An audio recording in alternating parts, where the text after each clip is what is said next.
আসসালামু আলাইকুম প্রিয় বন্ধুরা, আমি এখন যে জায়গাটা আছি এটা হচ্ছে ভোলার একদম লালমোহন থানার একটা এরিয়ার ভিতরে।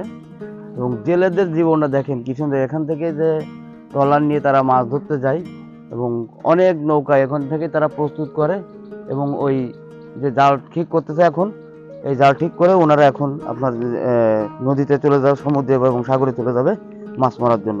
তো আমরা একটু ওনার কাছে যাবো ইনশাল্লাহ, আমাদের সঙ্গে থাকুন, ইনশাল্লাহ দেখতে পারবেন।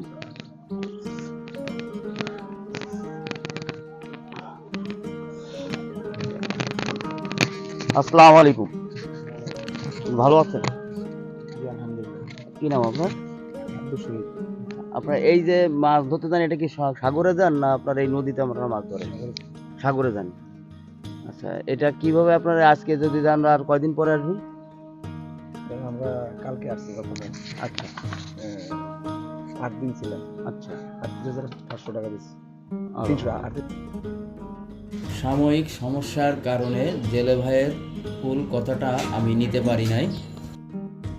তার সাথে অনেক কথাই হলো, কিন্তু আসলে এটা অনেক রিস্কের জীবন, অনেক কষ্টের জীবন। তারপরও তাদেরকে এটা দৈনন্দিন প্রতিদিনই তাদের করে খেতে হয়, তাদের জীবিকা নির্বাহ এইভাবেই হয়।